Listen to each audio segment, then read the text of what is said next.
ग्वालियर चंबल के दबंग भूमाफियाओं की नजर अब इलाके के शैक्षणिक संस्थानों की जमीनों पर है। भूमाफियाओं ने पहले ग्वालियर की जीवाजी यूनिवर्सिटी की जमीनों पर कब्जा किया और अब प्रदेश के इकलौते राजा मानसी संगीत विश्वविद्यालय की 3.5 एकड़ जमीन पर कब्जा कर लिया है। यह हाल तब है जब विश्वविद्यालय प्रशासन जमीन को मुक्त कराने के लिए प्रशासन को दर्जनों चिट्ठी लिख चुका है। देखिए ये रिपोर्ट।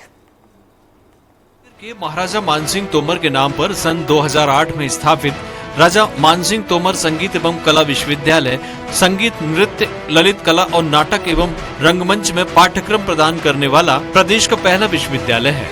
लेकिन अब इसकी 3.5 एकड़ जमीन पर भूमाफियाओं ने कब्जा जमा लिया है।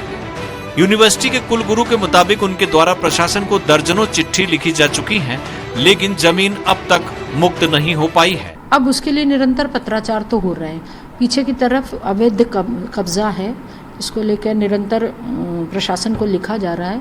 अगर वो मिल जाता है तो विश्वविद्यालय के लिए फायदेमंद हो जाएगा। काफी जमीन पे कब्जा कर रहे 3-3.5 एकड़ जमीन तो है ही उनके पास, और अवैध रूप से कब्जा है। क्यों नहीं हो पा रहा है? लिखा जा रहा है, सब कार्यवाही हो रही है, लेकिन किसी कारणवश नहीं हो पाता। लेकिन हम फिर से प्रयास करेंगे।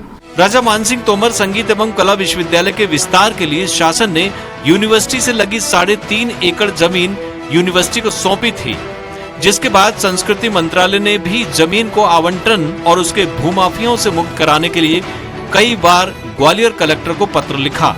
कलेक्टर ने भी एसडीएम को पत्र लिखा है, लेकिन जमीन मुक्त अभी तक नहीं हो पाई है। जमीन मुक्त कराने की कार्रवाई सिर्फ कागजी होकर रह गई है। ये विषय आपने संज्ञान में लाया है, उनके प्राचार्य महोदय से भी बात करेंगे कि एग्जैक्टली कहाँ का प्रॉब्लम है और उसमें प्रॉपर पूरी लीगल प्रक्रिया का पालन करते हुए उसको क्लियर करवाएंगे। शैक्षणिक संस्थानों की कितनी जमीनों पर कब्जा?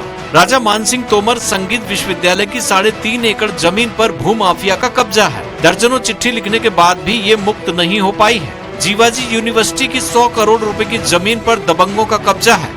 विश्वविद्यालय प्रबंधन कलेक्टर को बार बार अपनी जमीन मुक्त कराने की गुहार लगा रहा है, लेकिन प्रशासन 19 साल बीत जाने के बाद भी जमीन को खाली नहीं करा पाया है। भूमाफिया इसलिए भी शैक्षणिक संस्थानों की जमीनों पर कब्जा कर लेते हैं क्योंकि संस्थान का आदमी व्यक्तिगत तौर पर इसमें इन्वॉल्व नहीं होता है, केवल कागजी कार्रवाई करता रहता है। वहीं भूमाफिया अपनी रसूख के दम पर उस कार्रवाई को आगे बढ़वाते रहते हैं, जिसके कारण लगातार ग्वालियर में शैक्षणिक संस्थानों की जमीनों पर कब्जा होता जा रहा है।